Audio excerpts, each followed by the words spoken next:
Hi friends, நான் உங்கள் anime freak வந்துட்டேன். நாம் இப்போ எவனுக்கும் அடங்காத நெக்ரோமான்சர் எபிசோடு 5 பார்க்கலாம். நீங்கள் இதுக்கு முன்னாடி உள்ள எபிசோடு பார்க்கலாம் அப்படின்னா நான் டிஸ்கிரிப்ஷன் லிங்க் கொடுக்குறேன், மறக்காமல் போய் பார்த்துருங்க. சரி வாங்க நாம இப்ப எபிசோடுக்குள்ள போகலாம். அதுக்கு முன்னாடி போன எபிசோடு கடைசியில நம்ம ஹீரோ 6வது டஞ்சனுக்கு போக அங்க இருக்க டாஸ்க் என்னன்னா, ஒரு டைல்ஸ்ல 2 பேர் டீம்மேட்டா இருக்கணும். டைம் முடிக்கிற வரைக்கும் அவங்க அங்கேயே இருக்கணும், அங்க இருந்து நகரக்கூடாது. அதுதான் அந்த டாஸ்க். ஆனா கூட வந்தவன் நம்ம ஹீரோவையே கொல்லணும்னு பார்ப்பான். அவன் மட்டும் இல்ல, அங்க இருக்க எல்லாருமே ஒருத்தனை கொண்டுட்டு இருப்பானுங்க. அதை பார்த்து நம்ம ஹீரோ கடுப்பாயிட்டு, என்னடா ஜென்மங்க நீங்களாம், மனுஷன் ஜென்மம் தானா நீங்களாம் அப்படி சொல்லிட்டு நம்ம ஹீரோ கடுப்பாய் நின்றுட்டு இருக்க. அதோட போன எபிசோடு முடிஞ்சிருக்கும். வாங்க நாம இந்த எபிசோட்ல என்ன நடக்குதுன்னு பார்க்கலாம். இந்த எபிசோடு ஸ்டார்டிங்ல அதே மாதிரி அங்க இருக்கவனுங்க ஒருத்தனை மாத்தி கொண்டுக்கிறானுங்க. இந்த பக்கம் இன்னொரு டைல்ஸ்ல ஒல்லியா இருக்க பொண்ணு குண்டா இருக்க பொண்ணு கிட்ட கையை கொடுத்து, நான் உன்னை கொல்ல மாட்டேன் பயப்படாதான்னு சொல்ல, அதை கேட்ட அந்த குண்டா இருக்க பொண்ணும், மலை எவ்வளவு ஆறுதலா பேசுற மலைன்னு சொல்லிட்டு சந்தோஷப்படும் போது பட்டார்னு கத்தி எடுத்து குத்திடுவா அந்த ஒல்லியா இருக்க பொண்ணு. அவளை கொன்னதுக்கு அப்புறம் சிஸ்டம் அவளுக்கு டேர்ட்டி மர்டர், உங்களுக்கு ஒரு பாயிண்ட் அதிகமாகுது அப்படின்னு சொல்லிட்டு பாயிண்ட்டும் கொடுக்கும். இந்த சிஸ்டம் கொல்ல வேண்டாம்னு சொல்லுது, கொன்னா பாயிண்ட்டும் கொடுக்குது, என்னன்னே தெரியல. அப்படி இந்த பக்கம் நம்ம ஹீரோ அதெல்லாம் பார்த்துட்டு இருக்க. நம்ம ஹீரோ கூட ஒருத்தன் தான் பாருங்க, முள்ளம்பட்டி தலைய, பாத்தியா எல்லாரும் கொண்டுகிட்டே தான் இருக்காங்க, நீ என்னடா ரொம்ப நல்லவ மாதிரி நடிக்கிற அப்படி சொல்லிட்டு இருக்க. நம்ம ஹீரோ அதை வேடிக்கை பார்த்துட்டே இருப்பானா. அப்ப அந்த முள்ளம்பட்டி தலையன், இதுதான் எனக்கு சரியான சான்ஸ் அப்படின்னு சொல்லிட்டு கத்தி எடுத்து நம்ம ஹீரோ கண்ணிலேயே குத்த போவான். நம்ம ஹீரோ சும்மா சர்ட்னு எஸ்கேப் ஆயிட்டு அவன் முதுகிலேயே கத்தி வச்சு குத்துவார் பாருங்க. அவன் முழிப்பான், இவன் எப்படிடா இவ்வளோ வேகமா நவுண்டா அப்படி சொல்லிட்டு முழிச்சிட்டு இருக்க. நம்ம ஹீரோ அவனை போட்டு தள்ளிடுவாரு. நம்ம ஹீரோக்கும் ஒரு டைட்டில் கிடைக்கும், அது ட்ரேட்டர், அதாவது துரோகி. அது மூலமா நம்ம ஹீரோக்கு டியூரபிலிட்டி ஒரு பாயிண்ட் அதிகமாகும். நம்ம ஹீரோ யோசிச்சுட்டு இருப்பாரு, நான் எந்த மனுஷனையும் கொல்றதுக்கு விருப்பப்படலை, ஆனா என்கிட்ட எவனாட்டு வம்பு வச்சுக்கிட்டா அவனை நான் விட மாட்டேன் அப்படின்னு சொல்லிட்டு அங்க இருக்க ஒருத்தன் இன்னொருத்தன் ஷீல்டை போட்டு வச்சிருப்பான் அவனை சுத்தி. அதை யாராலையும் உடைக்க முடியாதுடா அப்படின்னு சொல்லிட்டு சந்தோஷப்பட்டு இருப்பானா. நம்ம ஹீரோ அவனை பார்த்து வேகமா ஓடி போயிட்டு இருக்க, ஒரு ஜம்ப் பண்ணி அந்த ஷீல்டை உடைக்கலான்னு போவாரு. அவன், டேய் இது புல்லட்டாலேயே ஒன்றும் பண்ண முடியாதுடா அப்படின்னு சொல்ல, நம்ம ஹீரோ அசால்ட்டா அந்த ஷீல்டை உடைச்சிட்டு அவனை ஓங்கி மூஞ்சில ஒரு மிதி. அவ்வளோதான், அவன் கதை முடிஞ்சுது. அதை பார்த்துட்டு மற்ற கண்டஸ்ட்லாம் வந்திருப்பாங்களே சண்டை போடுறதுக்கு, ஐயோ இவன் ரொம்ப மோசமான ஆளா இருக்கான், இவருக்கு உள்ள நார்க மாட்டான்னு சொல்லிட்டு அங்கிருந்து எல்லாருமே எஸ்கேப் ஆயிடுவாங்க. அந்த டைல்ஸ்ல நம்ம ஹீரோ மட்டும் உட்காந்துட்டு இருக்க. சிஸ்டம் பாப்பாகி, இங்க யாரையும் வரவிடாம நீங்க 10 நிமிஷம் பாத்துக்கணும் அப்படின்னு சொல்லிட்டு சொல்ல, பார்த்தா ஒரு 4 பேர் அங்க வந்து நிப்பாங்க. அவங்கள பார்த்து நம்ம ஹீரோ, டேய் யாரா நீங்க அப்படி சொல்ல, அதுக்கு அவங்க, நாங்க 4 பேரும் தான்டா டீமா இருப்போம், எல்லாத்தையுமே தோக்கடிச்சிட்டு நாங்க கடைசியில ஜெயிப்போம் அப்படின்னு சொல்ல, அதை கேட்டு நம்ம ஹீரோ, ஐயோ உங்களை பார்த்தா பயமா இருக்கு, நீங்க என்ன பெரிய கேங்ஸ்டரா அப்படின்னு சொல்லிட்டு கிண்டல் பண்ண. அதை கேட்டு அவனும் இப்ப பாரான்னு சொல்லிட்டு 2 பேரும் அடிக்க அனுப்புவான். ஒருத்தன் ஷீல்டை வச்சுட்டு வருவான், இன்னொருத்தன் கவச ட்ரெஸ்ஸை போட்டு ஸ்வாடை வச்சு அட்டாக் பண்ண வேகமா ஓடி வந்துட்டு இருக்க. அதுக்கு பின்னாடி இருக்க ஒருத்தன் மந்திரவாதி என்ன பண்ணுவான், டக்குன்னு ஒரு மேஜிக்கை போட்டு விட்டுருவான், அதாவது ஹார்ட் யூனிட்டி. அது அப்படியே நம்ம ஹீரோக்குள்ள போக, அது என்ன பவர்னா, இந்த பக்கம் அந்த மந்திரவாதி அவன் கத்தி எடுத்து அவன் கையில குத்துவான். அவன் கையில குத்துன உடனே இங்க நம்ம ஹீரோக்கு வலிக்குது. அதுதாங்க இந்த மந்திரத்தோட பவரு. அவனுக்கு என்ன ஆகுதோ அதே வலி இங்க நம்ம ஹீரோக்கு ஆகும். நம்ம ஹீரோ அந்த வழியில அப்படியே அந்த ஸ்வாடை கீழே போட்டுருவானா, அவனுங்க அப்படியே அடிக்க பறந்து வருவானுங்க பாருங்க. அதை பார்த்து நம்ம ஹீரோ, டேய் என்ன நார்மலான ஹண்டர் நினைச்சிட்டீங்களாடா அப்படின்னு சொல்லிட்டு வில்லத்தனமா பாப்பாரு பாருங்க. நம்ம ஹீரோவை அவனுக்கு வேகமா வந்து அட்டாக் பண்ண வருவானுங்க. அதுல அந்த கவசம் போட்டிருக்கவன் அவனோட ஸ்வாடை வச்சு நம்ம ஹீரோவை வெட்ட வர, நம்ம ஹீரோ அசால்ட்டா இந்த பக்கம் நவுண்டுட்டு அவனை பார்த்து சொல்லுவாரு, டேய் நீ பண்ணதெல்லாம் ரைட்டு தான், நீ பண்ண பெரிய தப்பு என்னன்னு தெரியுமா, நீ தப்பான எதிரியை சூஸ் பண்ணிட்ட, என்ன நீ எதிரியா சூஸ் பண்ணது மிகப்பெரிய தப்புடா அப்படின்னு சொல்லிட்டு நம்ம ஹீரோ அவனோட மூஞ்ச பிடிச்சி தரையில ஓங்கி ஒரு அடிப்பா இருப்பாருங்க. சும்மா தரையெல்லாம் பேந்துக்கும், அந்த அளவுக்கு அடி சும்மா பயங்கரமா இருக்கும். அந்த ஒரு அடியில அவன் செத்து போயிட்டான். அதனால நம்ம ஹீரோக்கு 1 ஹிட் கில்லர் அப்படின்னு சொல்லிட்டு அந்த டைட்டில் கிடைக்குது. அதுல ஒரு பாயிண்ட். அதை பார்த்துட்டு அந்த மொட்டை தலையை சீல்டை வச்சவன், டேய் உன கொல்ல விட மாட்டேன்டா அப்படின்னு சொல்லிட்டு நம்ம ஹீரோ அடிக்க வருவான் பாருங்க. நம்ம ஹீரோ சும்மா பறந்து போய் முட்டியை வச்சு அவன் மூஞ்சிலே ஒரு அடி, அப்புறமா ஏர்லயே பல்ட்டி அடிச்சுட்டு தலையிலே நச்சுன்னு காலை வச்சு ஒரு அடிப்பா இருப்பாருங்க. அவ்வளோதான், அவன் கதையை முடிஞ்சிடும். அப்புறம் நம்ம ஹீரோக்கு இன்னொரு டைட்டில், மெர்சிலெஸ் கில்லர், அதாவது கருணையே இல்லாத கொலைகாரன். அப்புறமா நம்ம ஹீரோ மிச்சம் இருக்கிற அந்த மந்திரவாதியும் மஞ்ச முடியும் கொல்லான்னு சொல்லிட்டு சும்மா மாசா நடந்து வர, அதை பார்த்துட்டு பயந்துட்டு அந்த மஞ்ச முடி பக்கத்தில் இருக்க மந்திரவாதியோட காலை ஸ்வாடை வச்சு வெட்டிடுவான். அவன் வெட்டினால இங்கே நம்ம ஹீரோ காலுக்கு பயங்கரமா வலி எடுக்குது.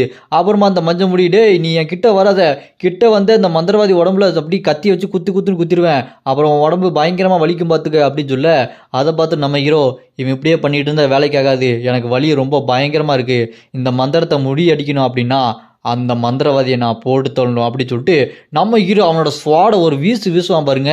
வீசினதுல அந்த மந்திரவாதியத்தால சும்மா தனியா பறந்து போயிடும். அப்ப நம்ம ஹீரோ கழுத்து அவன் வெட்டின மாதிரி வலிக்கும் பாருங்க. அப்படி கழுத்தை பிடிச்சிட்டு நம்ம ஹீரோ அப்படி உட்காந்துருவாரு. அதை பார்த்துட்டு அந்த மஞ்ச முடி, இதுதான்டா எனக்கு சரியான சான்ஸ் அப்படின்னு சொல்லிட்டு நம்ம ஹீரோவை வெட்டுறதுக்கு போவான் பாருங்க. சட்டாரம் நம்ம ஹீரோ அந்த ஸ்வாடை 2 கையால பிடிச்சிருவாரு. பிடிச்சிட்டு அந்த மஞ்ச முடியை பார்த்துட்டு, ஏண்டா கழுத்து வெட்டுனா எப்படி வலிக்கும் தெரியுமா? அந்த வலி கொஞ்ச நேரம் ஃபீல் பண்ண வேண்டாம். ஆனா இந்த வலி ரொம்ப வித்தியாசமா இருந்ததுடா அப்படின்னு சொல்லிட்டு நம்ம ஹீரோ அந்த கையால பிடிச்சி இந்த ஸ்வாடை கையாலே ரெண்டா உடச்சி அந்த மஞ்சள் முடி மாக்கனோட தலையை ஒரு வெட்டுவார் பாருங்க. தலை சும்மா தனியா பறந்து போயிருக்கும், உடம்பு அந்த பக்கம் நிற்கும்.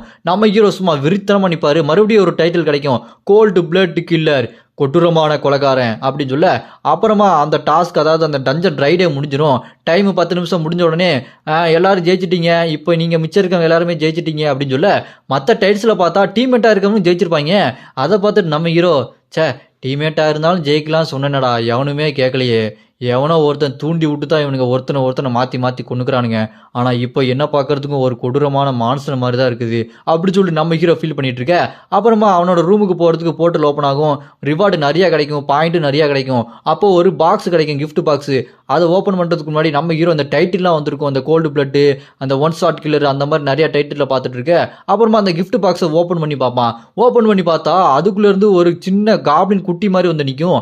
அதை பார்த்துட்டு நம்ம ஹீரோ, இது என்ன பண்ணணும், பிடிக்கணுமா அப்படின்னு சொல்லிட்டு பார்த்துட்டு இருப்பான் பாருங்க. சரி பிடிப்போம் அப்படின்னு சொல்லிட்டு அதை விரட்டி போய் பிடிச்சா நம்ம ஹீரோ கையவே நறுக்குன்னு கடிச்சு வச்சது. அப்புறம் நம்ம ஹீரோ, நான் உன்னை குழந்தை நினைச்சா நீ குட்டி சாத்தானா இருக்க, இதுக்கப்புறம் உங்ககிட்ட விளையாட மாட்டேன்னு சொல்லிட்டு தலையிலே ஓங்கி நறுக்குன்னு ஒரு குத்து, சும்மா சல்லியா நொறுங்கி போயிடும். அப்புறம் பார்த்தா அதுலேருந்து நம்ம ஹீரோக்கு ஒரு பெண்டன்ட் நெக்லஸ் மாதிரி கிடைக்கும். அது ஒரு அயன் பெண்டன்ட், பி ரேங்க் உள்ளது. அதை நம்ம ஹீரோ கழுத்துல மாட்ட அது பயங்கரமான மேஜிக் பவரையும் டிஃபென்ஸ் பவரையும் நம்ம ஹீரோ கொடுக்கும் அப்படின்னு சொல்ல. நம்ம ஹீரோவோ இது இந்த அளவுக்கு பவர்ஃபுல்லா இருக்கு, ஏ ரேங்க் கூட இந்த அளவுக்கு இருக்காது அப்படின்னு சொல்லிட்டு பார்த்துட்டு இருக்க. அப்புறம் நம்ம ஹீரோ மனசுல வச்சுட்டு இருப்பான், முதல்ல நான் சண்டை போட என்னோட ஸ்ட்ரென்த் தான் அதிகமாகும், ஆனா இப்போ என்னோட மானா மேஜிக் பவரையும் அதிகப்படுத்தணும், என்னோட டிஃபென்ஸ் மேஜிக் பவரையும் அதிகப்படுத்தணும் அப்படின்னு சொல்லிட்டு நம்ம ஹீரோ யோசிச்சுட்டு இருக்க. டக்குன்னு ஸ்கிரீன் பாப்பப் ஆகி உங்களோட அந்த ஸ்பிரிட் இருக்கிற பவருக்கு புது ஸ்கில் கிடைச்சிருக்கு. அது என்னன்னா, உங்க மேல ஏற்படுற டேமேஜுக்கு அந்த டேமேஜை அந்த ஸ்பிரிட் பவர் எடுத்து அது காணாம போய்க்கும் அப்படின்னு சொல்ல. நம்ம ஹீரோ இதனை புதுசா இருக்குன்னு சொல்லிட்டு செக் பண்றதுக்கு அவனோட ஸ்வாட் அப்படி மேல தூக்கி வீச அது அப்படியே அவன் கையை வெட்டுமான்னு சொல்லிட்டு பார்ப்பான் பாருங்க. அந்த கையை வெட்டின உடனே அந்த டேமேஜை ஃபுல்லாவே அந்த ஸ்பிரிட் எடுத்துக்கும். அதுல இருந்து கொஞ்சம் ஸ்பிரிட் காணாம போயிடும். நம்ம ஹீரோ அதை பார்த்துட்டு, ஓ இது மொத்த ஸ்பிரிட்டும் எடுக்கல, கொஞ்சம் ஸ்பிரிட்டா தான் எடுக்குது, இது நல்லா இருக்கே, இது எதிர்பார்க்கவே இல்லை அப்படின்னு சொல்லிட்டு லீடர் போட பார்த்தா அதுல நம்ம ஹீரோ 4வது இடத்துல இருப்பான். என்னடா ஒரே ரைடில் 3வதுல இருந்து 4வது போயிட்டனே அப்படின்னு சொல்லி பார்த்துட்டு இருக்கும்போது 7வது டஞ்சன் கேட் ஆரம்பிக்கும். இந்த டஞ்சன்ல என்னன்னா 3 டஞ்சன்ல நீங்க சண்டை போடணும் அப்படி சொல்லுமா. நம்ம ஹீரோ சரி சொல்லிட்டு அந்த போர்ட்டல் ஓப்பன் பண்ணிட்டு டஞ்சனுக்கு ரைட்டுக்கு போவான் பாருங்க. அந்த 7வது டஞ்சனுக்கு உள்ள பார்த்தா ஏதோ குகை மாதிரி இருக்கும். அப்படி போய்கிட்டே என்னடா இது புதுசா இருக்கே அப்படின்னு சொல்லிட்டு அந்த குகையை விட்டு வெளியே போய் பார்த்தா அது நம்ம ஹீரோ முதல்ல வந்த பாலைவனங்க. அதை பார்த்து நம்ம ஹீரோ என்னடா முதல்ல இங்க வந்திருக்கோமா அப்படின்னு சொல்லிட்டு பார்த்துட்டு இருக்கும்போது அப்ப டக்குன்னு அந்த பெரிய மணல் மாஸ்டர் வந்து நிற்கும் பாருங்க. அதை பார்த்துட்டு நம்ம ஹீரோ, ஓ வந்துட்டியா, நீ முன்ன இருந்ததை விட இப்போ ரொம்ப பெருசா இருக்க அப்படின்னு சொல்ல. ஸ்கிரீன் பாப்பப் ஆகி உங்களோட இந்த டஞ்சன் ட்ரெயின் ஸ்டார்ட் ஆயிடுச்சு, இதோட பேரு நீங்க உங்க பயத்தை எதிர்நோக்கணும் அப்படின்னு சொல்ல. நம்ம ஹீரோவும் எதிர்நோக்கிற வேண்டியதான் அப்படின்னு சொல்லிட்டு சும்மா கெத்தா நிப்பான். அப்புறம் நம்ம ஹீரோ அந்த ஸ்டாண்ட் மாஸ்டர் அட்டாக் பண்ணுறதுக்கு வேகமாக ஓடி போகும்போது மனசில் யோசிச்சுட்டு இருப்பான், இது என்ன முன்னாடி இருந்ததை விட 3 மடங்கு ரொம்ப பெருசாக இருக்கு, சரி எது எப்படியோ போட்டு தள்ளும் அப்படின்னு சொல்லிட்டு அது மேலே செம்ம ஸ்பீடாக ஏறி அப்படி ஒரு ஜம்ப் அடித்து அதோட கோர் ஸ்டோன், அதாவது சிவப்பு கலரில் ஒரு கல் இருக்கும் பார்த்தீங்களா, போன தடவை அடித்து உடச்சு கொண்டானே அந்த கல் எங்கன்னு பார்த்தா அது இருக்காது. அதை பார்த்து நம்ம ஹீரோ அந்த கோர் ஸ்டோன் எங்கடா போச்சு, அது இருந்தால் தானே இதை கொல்ல முடியும் அப்படின்னு சொல்லிட்டு பார்த்துட்டு அந்த ஸ்டாண்ட் மான்ஸ்டரோட மூஞ்சை 2ஆ வெட்டிட்டு கீழே வந்து லேண்டாக திரும்ப அதோட மூஞ்சி ஒட்டிக்கும். நம்ம ஹீரோவோ அந்த ஸ்டோனை எப்படியாச்சும் சீக்கிரமாக கண்டுபிடிச்சே ஆகணும், இதை இல்லைனா கொல்லவே முடியாது அப்படின்னு சொல்லிட்டு நம்ம ஹீரோ அது கூட பயங்கரமாக சண்டை போட்டுகிட்டே இருப்பான். கையை வெட்டுவான், காலை வெட்டுவான், வெட்டி துண்டு ஆக்கிட்டு இருப்பான். அது திரும்ப வந்துக்கிட்டே இருக்கும். நம்ம ஹீரோ அப்படி சண்டை போட்டு இருக்கும்போது பொந்துன்னு நம்ம ஹீரோ மேலே குதிக்க வரும் பாருங்க. தம்முன்னு குதிக்க அங்கே பெரிய குழியே வரும். நம்ம ஹீரோ ஜம்ப் பண்ணி இந்த பக்கம் வந்துட்டு நல்ல வேலை தப்பிச்ச, மாட்டிருந்தா என்ன ஆயிருப்பேன் அப்படின்னு சொல்லி முடிச்சுட்டு இந்த மாதிரி சண்டை போட்டுகிட்டே இருக்கும்போது அது குட்டியானதான் நம்ம ஹீரோ பார்த்துருப்பான். என்னது சைஸ் கம்மியாகிட்டே இருக்கு, ஓ இதை வெட்ட இதோட பவர் குறைஞ்சி சின்னதாகிட்டே இருக்கா, டேய் பார்க்கறதுக்கு க்யூட்டாக இருக்கடா அப்படின்னு சொல்ல அதுவும் வெக்கப்பட்டுட்டு இருக்கோம். அப்புறம் நம்ம ஹீரோ சரி ஜிம்முக்கே போகாமல் உடம்பை குறைப்பது எப்படி பார்க்கலாமா அப்படின்னு சொல்லிட்டு அந்த ஸ்டாண்டு மாஸ்டர் வெட்டுவான் பாருங்க. சரசரசன்னு வெட்டிகிட்டே இருக்க அதோட பவர்லாம் குறைஞ்சி முதுகில் பெரிய சைஸில் அந்த கோர் ஸ்டோன் வரும் பாருங்க, ரெட் கலரில். அதை பார்த்து நம்ம ஹீரோ வந்துருச்சு, இதை தானே தேடிட்டு இருந்தேன் எவ்வளோ நேரம், எனக்கு இன்னும் இதை முடிக்கிறதுக்கு டைம் வேற இல்லை, கம்மியாக தான் இருக்குது, அதுக்குள்ளே அவனை போட்டு தொலையணும் அப்படின்னு சொல்லிட்டு அது அட்டாக் பண்ண வரும்போது நம்ம ஹீரோ என்ன பண்ணுவான் பாருங்க, டக்குன்னு அதெல்லாம் டாஜ் பண்ணிட்டு அந்த மான்ஸ்டர் முதுகு பின்னாடி போய் அதோட ஸ்டோன்ல நம்ம ஹீரோ ஸ்வாடை வச்சு அசால்ட்டா குத்த அந்த கோர் ஸ்டோனு சும்மா சல்லியா நொறுங்கும். அந்த மான்ஸ்டர் கதரும் பாருங்க வழியில. அவ்வளோதான், அதோட கதை முடிஞ்சோடனே இந்த 7வது டஞ்சன்ல இருக்கிற டஞ்சனை முடிச்சாச்சு, நீங்க பயத்தை எதிர்நோக்கிட்டீங்க, நீங்க ஜெயிச்சிட்டீங்க அப்படி சிஸ்டம் சொல்ல. இதோட இந்த எபிசோடு இங்கே முடியுது. நான் அடுத்த எபிசோட ஆல்ரெடி அப்லோட் பண்ணிட்டேன். அதில் நம்ம அனிமி ஃப்ரீக் ஃபேமிலி மெம்பர்ஸை ஸ்பெஷல் மென்ஷன் பண்ணியிருக்கேன். மறக்காமல் போய் பார்த்துருங்க. டிஸ்கிரிப்ஷனில் லிங்க் கொடுக்குறேன். இந்த வீடியோ உங்களுக்கு பிடிச்சிருந்தா மறக்காமல் லைக் பண்ணுங்கள்.